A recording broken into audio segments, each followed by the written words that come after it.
kejadian tersebut kami kenakan pasal kepada yang tersangka, kami kenakan pasal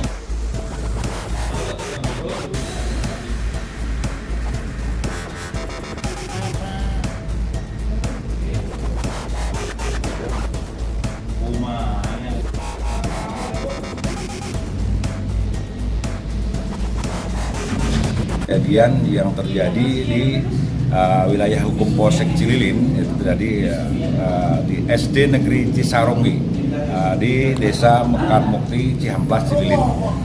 Itu sampai saat ini untuk pelaku sudah tertangkap berinisial atau untuk nama pelaku saudara S sudah diamankan di Polsek Cililin. Memang itu kejadiannya terjadi pada hari Rabu tanggal 8 Juli 2026. Awal mula kejadian pada saat itu pelapor datang ke sekolah, dan saat itu mengetahui bahwasannya sudah terjadi pembongkaran dan langsung pelapor melaporkan kejadian tersebut ke Polsek Cililin. Tindakan Polsek Cililin selain mengamati atau mempelajari CCTV dan langsung mengidentifikasi pelaku, dan sampai saat ini satu orang pelaku sudah berhasil diamankan berinisial S tadi dan sudah sedang melaksanakan proses pemeriksaan penyidikan di Polsek Cililin. Barang hilang apa aja, Pak? Barang hilang yang saat ini dilaporkan itu berupa tabung gas, termasuk juga laptop dan beberapa barang lainnya. Itu pengeras suara juga ya, itu sudah diamankan untuk dijadikan sebagai barang bukti dalam kejadian tersebut. Sip, Pak De.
Ya, tuntutannya ada 8. Pertama, hentikan penjajahan negara atas rakyat sendiri. Kita mengkritik terkait otoriter dari pemerintahan sekarang. Dan juga yang kedua adalah hentikan korupsi, kolusi, dan nepotisme. Bagaimana misalkan kemarin kasus Jampitsus masih tidak ada kabar. Kemudian juga bagaimana sekarang kabinetnya sangat gemuk sekali bagi-bagi pork barrel. Terus juga ada wujudkan reforma agraria sejati. Kenapa? Karena di berbagai daerah sekarang, kemarin misalkan di Papua lewat pesta babi, terus juga yang jadi di Pulau Jawa dan di daerah-daerah lainnya, sekarang banyak terjadi konflik perebutan hak tanah begitu. Kemudian yang keempat juga turunkan harga kebutuhan pokok dan BBM. Kita dapat melihat bahwa sebenarnya kebutuhan pokok kita adalah sandang, pangan, dan papan. Tapi apa kabar sekarang? Harganya sangat tinggi dibanding apa gaji yang kita miliki begitu. Dan juga BBM masih tidak terjangkau untuk utamanya misalkan Pertamax, banyak ojol juga yang pakai gitu. Kemudian juga evaluasi total PSN, serta yang penting hentikan MBG dan KDMP. Karena anggaran itu adalah mubazir, omong kosong terkait sosialisme, omong kosong terkait amanat konstitusi, yang ada hanyalah pemborosan, yang ada hanyalah bagi-bagi proyek. Kemudian juga hentikan pemusatan kekuasaan dan kembalikan otonomi daerah. Kenapa? Kita dapat melihat bahwa berita kemarin-kemarin banyak daerah yang tidak bisa menggaji pegawai P3K-nya. Itu penyebab salah satu utamanya adalah karena anggaran daerah dipotong untuk apa? Untuk membiayai proyek-proyek bagi-bagi kepada kroni begitu. Kemudian tetapkan status bencana nasional kepada Sumatera dan Flores. Kenapa? Utamanya Sumatera. Sumatera sudah 10 bulan namanya masih begini-begini saja. Bahkan di Aceh, mereka rumah pun belum dibangun, tapi malah MBG dan KDMP sudah berdiri dengan megah begitu. Lagi pula juga Flores. Bagaimana bisa ketika ada bencana yang sedang terjadi, pemerintah pusat malah berpesta begitu rianya. Bahkan tiba-tiba ada bendera yang menampilkan muka seorang presiden. Ketika banyak yang masyarakat menangis di Flores sekarang. Dan terakhir adalah hentikan represivitas TNI Polri serta bubarkan UNIF TP. Kenapa? Karena sekarang yang terjadi adalah aparat perpanjangan tangan dari kekuasaan. Bagaimana mereka bisa merepresif masyarakatnya, merepresif media, dan juga kita jangan lupa bahwa IONTP itu mengingatkan kita kepada Orde Baru, di mana dualisme fungsi ABRI terjadi, dan itu adalah tugasnya perpanjangan tangan untuk menakut-nakuti masyarakat di bawah. Dari itu sendiri ada berapa masa dan nantinya bergabung dengan siapa aja? Total kalau misalkan masa pendataan kami bersama kampus-kampus lain ada sekitar 1.000. UI ada 500. Ketika nanti di mana? Tetap di HI. Hidup rakyat Indonesia! Hidup perempuan yang terus melawan!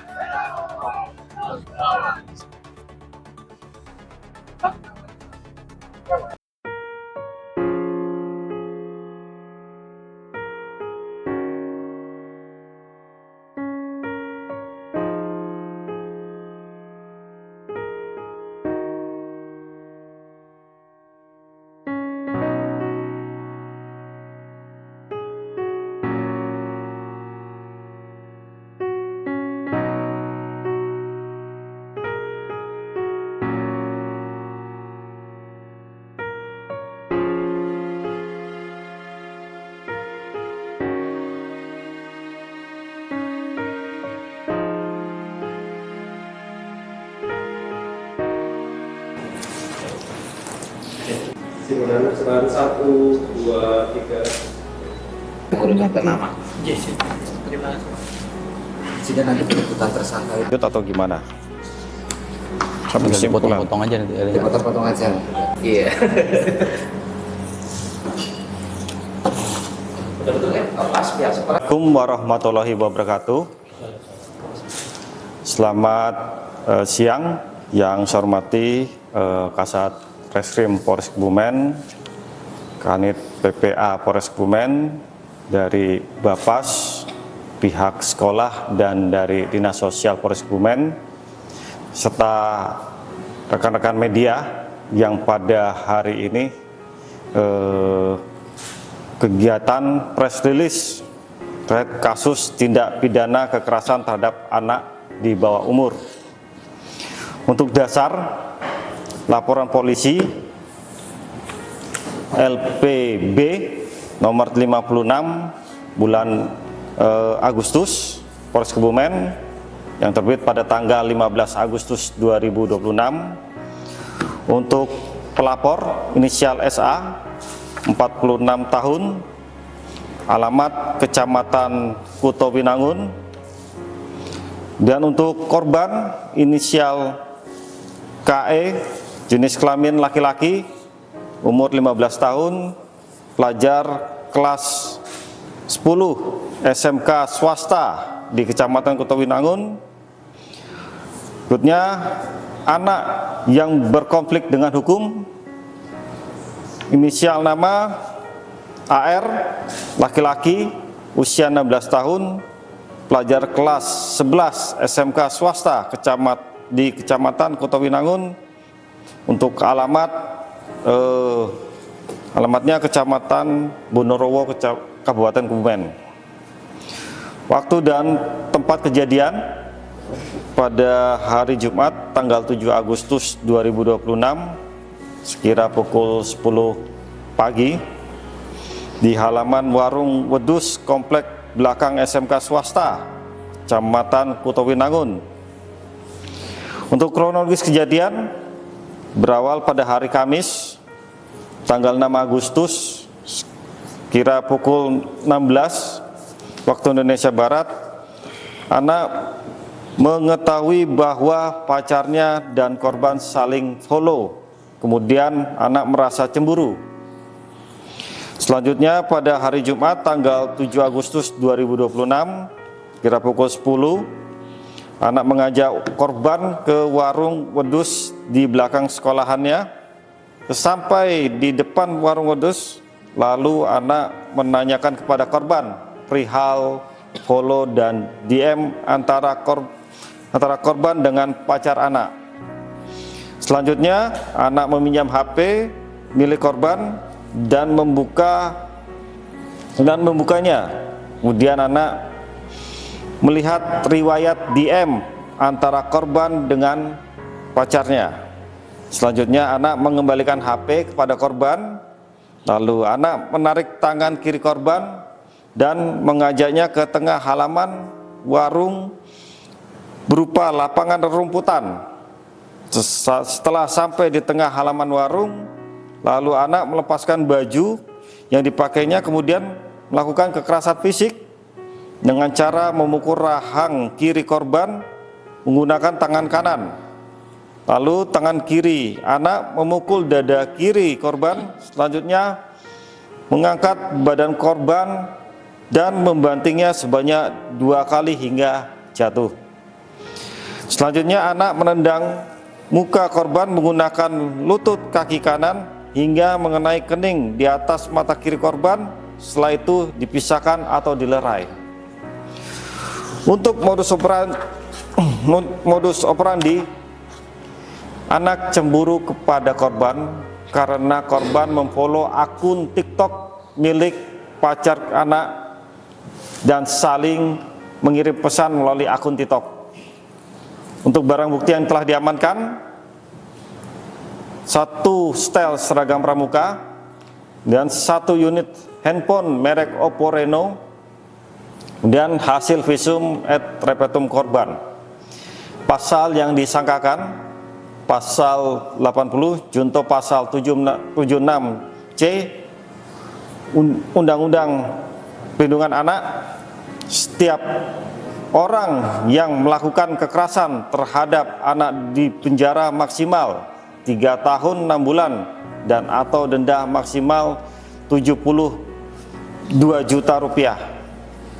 Tindakan yang telah dilakukan yaitu melakukan pemeriksaan terhadap saksi-saksi, dilanjutkan dengan pemeriksaan terhadap anak, melakukan penyitaan barang bukti, lakukan koordinasi dengan Dinas Sosial UPTD PPA Kabupaten Kebumen, dan melakukan koordinasi dengan Bapas Purwokerto, dan melakukan koordinasi dengan JPU. Kesimpulannya, demikian rilis pengungkapan kasus perkara ini disampaikan sebagai bentuk transparansi dan akuntabilitas Polri kepada masyarakat. Untuk perkembangan kasus sendiri bagaimana Satreskrim dalam penanganannya? Dalam penanganannya, Satreskrim saat ini sudah melaksanakan penyidikan, sudah melalui proses hukum. Selanjutnya kami akan melaksanakan koordinasi dengan jaksa penuntut umum serta melengkapi berkas sehingga perkara bisa cepat diselesaikan. Informasinya akan dilakukan pendampingan terhadap korban seperti apa? Pendampingan bulan psikologi atau bagaimana? Oh iya, dalam pendampingan terhadap korban juga kita penuhi, khususnya pada korban ataupun anak yang berkonflik pada hukum. Salah satunya nanti didampingi dari Dinsos dan juga dari Bapas juga ikut mendampingi, serta dari psikologi juga kita libatkan sehingga kita bisa memantau secara pasti perkembangan dari kasus ini. Tentunya kan perkara ini sudah dipandang konferensi pers yang dilakukan ini kan diharapkan dapat memberikan ketenangan kepada masyarakat setelah ada penjelasan dari beberapa pihak. Mungkin yang mau disampaikan sama Pak Kasatgas gimana setelah ada konferensi pers ini, setelah dilakukan penanganan terhadap kasus tersebut dengan profesional dan melibatkan banyak pihak, yang mau disampaikan kepada masyarakat atau kami menghimbau pada masyarakat, khususnya siswa-siswa yang ada di sekolah-sekolahan, agar tetap mengikuti aturan-aturan yang ada di sekolah, jangan membuat kegiatan-kegiatan yang dinilai tidak pantas. Salah satunya adalah saling membuli, dan juga kami menghimbau agar dari pihak sekolah juga ikut mengawasi sehingga kejadian-kejadian seperti ini tidak terulang lagi ke depannya.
Lambalido, karena di sana kita mendapatkan informasi ada beberapa korban dalam kondisi fraktur dan harus kita evakuasi segera mungkin.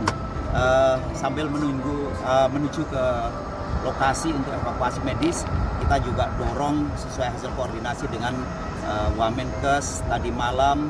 Pagi ini kita dorong beberapa tenaga medis, mulai dari dokter, ada perawat, kemudian apoteker dan logistik obat. Dan itu memang sesegera mungkin harus sampai di sana, karena kalau perjalanan dari Labuan Bajo ini untuk menuju lokasi memakan waktu lebih dari 7 jam. Dan mudah-mudahan dengan keberadaan helikopter ini kita bisa menjangkau lokasi dalam kurun waktu kira-kira 25 menit. Mudah-mudahan cuaca bagus sehingga evakuasi bisa segera kita laksanakan dan para korban bisa mendapatkan perawatan lebih cepat yang terbaik. Mungkin demikian yang saya sampaikan.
Setelah pelaku melakukan aksi pencurian, yang mana yang dia curi itu kebetulan bosnya.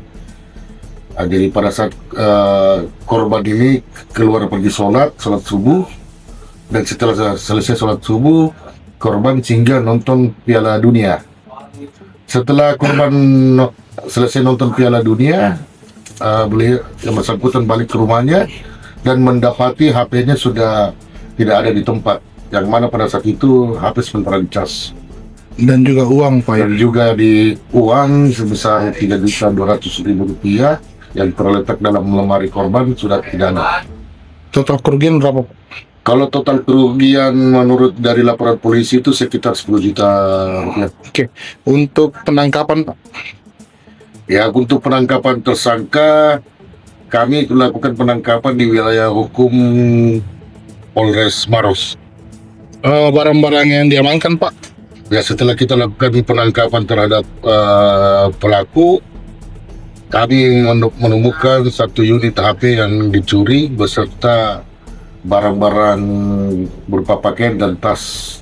Itu pengakuannya dia gunakan apa hasil pencurian dan uang itu? Kalau menurut pengakuan pelaku bahwa setelah dia curi barang milik korban, dia lalu dia menuju ke kota Makassar dan ke Kabupaten Maros. Itu dipakai apa, Pak? Uang yang dari hasil kejahatannya itu dia pakai beli pakaian, tas, beserta arloji, dan selebihnya dia pakai makan. Gak sempet baca? Dengerin aja, klik icon text to speech di okezone.com.